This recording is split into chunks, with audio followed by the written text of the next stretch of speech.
Assalamualaikum warahmatullahi wabarakatuh. Halo sahabat AGLSN, salam literasi, ayo membaca. Perkenalkan, nama saya Elvi Septi Anggraini dari SMA Negeri Jenggawa dengan guru pembimbing Ibu Dia Ragil Rahayu Suwito. Pada kesempatan ini, saya akan mendongeng dengan judul Asal Usul Watu Ulo yang bersumber pada Wikipedia dan dikubah oleh Ibu Dia Ragil Rahayu Suwito. Simak ceritanya ya. Asal usul Watu Ulo.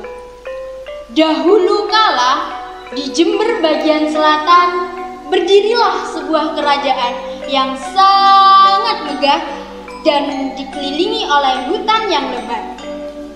Kerajaan tersebut bernama Kerajaan Ardi Kencana. Kerajaan itu dipimpin oleh seorang raja berketurunan bangsawan Majapahit bernama Prabu Palpana.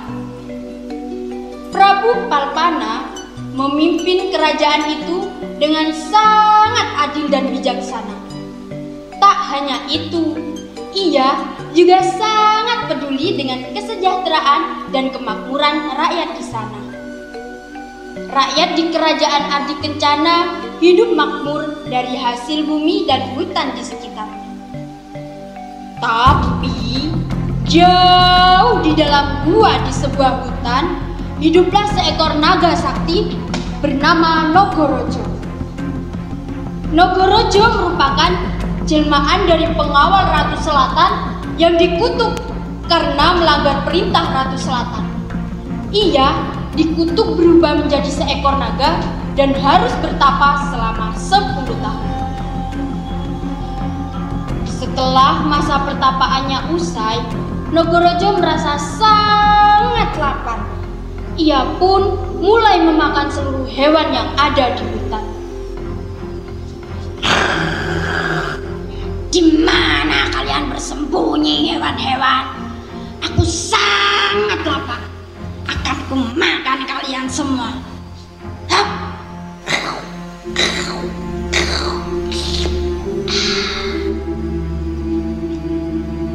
Penduduk sekitar mulai merasa heran. Pasalnya, hewan buruan yang dulunya sangat melimpah, kini seakan-akan lenyap entah kemana.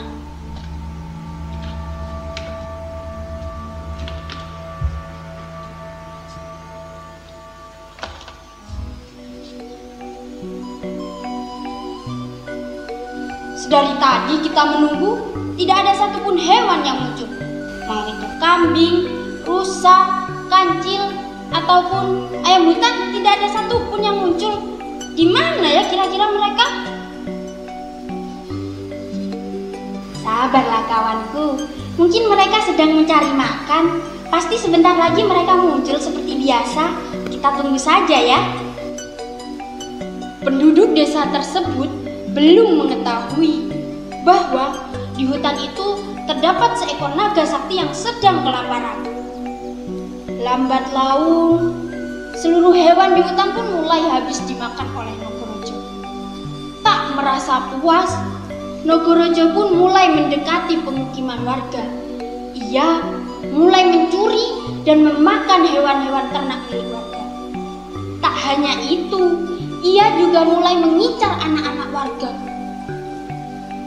Mengetahui kekacauan yang sudah terjadi, warga pun panik ketakutan. Mereka pun segera melaporkan kepada Prabu Palpana.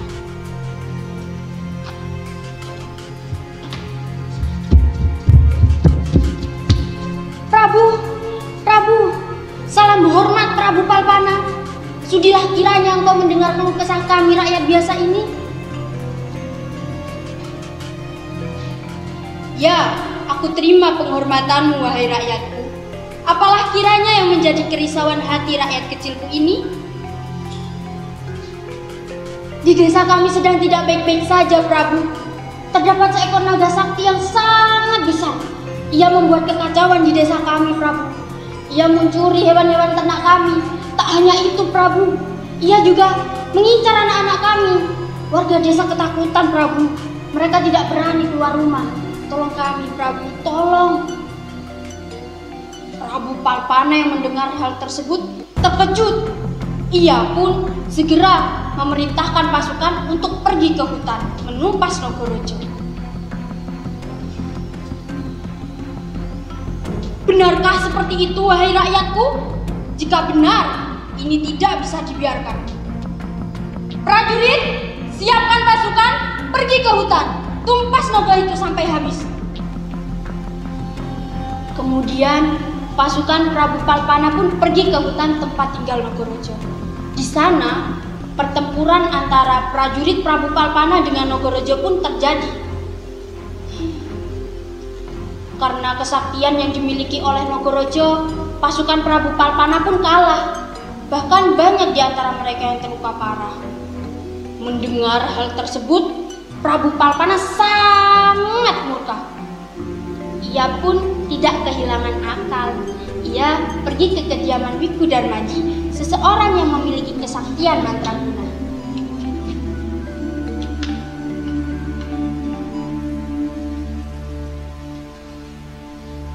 Kakanda Darmaji, engkau adalah orang yang sangat sakti yang aku kenal. Di desaku sedang tidak baik-baik saja, Kakanda. Tahukah engkau, ada seekor naga sakti yang sangat besar. Ia membuat kekacauan di desaku. Berkenankah engkau membantuku, Kakanda?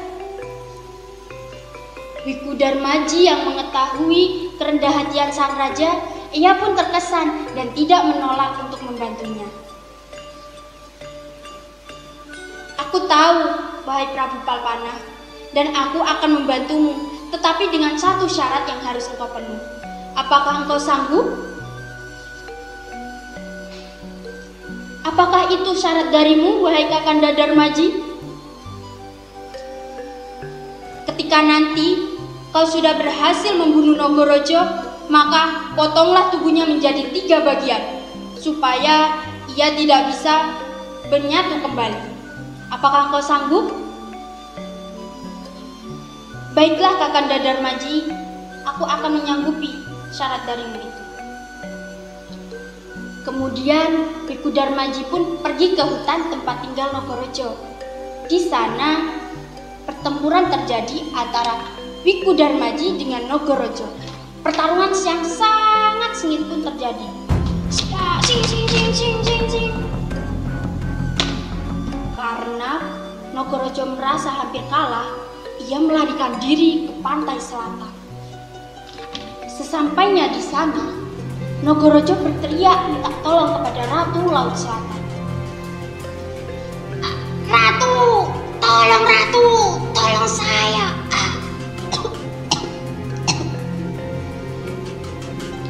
Sesaat kemudian, Ratu Laut Selatan pun muncul. Ia tampak sangat cantik dan anggun. Gelombang ombak yang bergulung-gulung di tepi pantai menyibak ketika hendak mengenai tubuh sang ratu.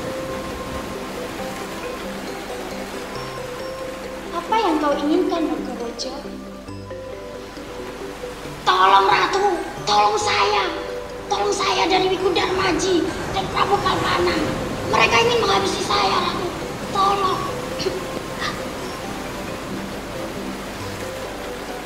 Ratu Laut Selatan yang sudah mengetahui kesalahan dan perbuatan Nogorojo, ia pun tidak bisa berbuat apa-apa. Ia hanya menyarankan Nogorojo supaya bertapa dan merenungi perbuatannya selama 40 hari 40 malam di sekitar pantai selatan kota Jember. Aku tidak bisa membantumu, Nogorojo, tetapi bersembunyilah sembari renungilah perbuatanmu di sekitar pantaiku ini. Awalnya Nogorojo menghela nafas sangat panjang, tapi akhirnya ia menuruti permintaan sang ratu.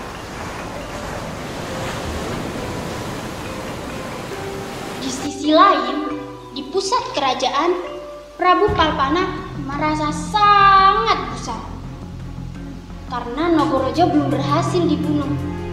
Tapi pada akhirnya Prabu Palpana dan Wikudarmaji pun melakukan siasat.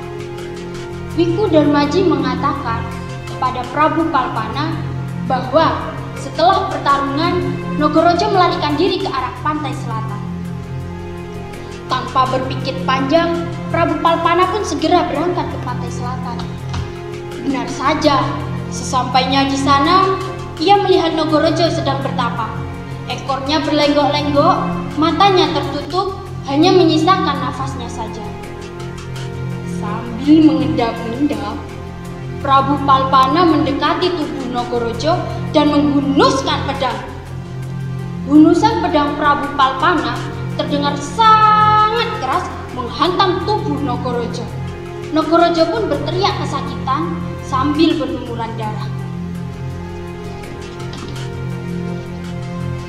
Hiya! Syang! Syang! Syang!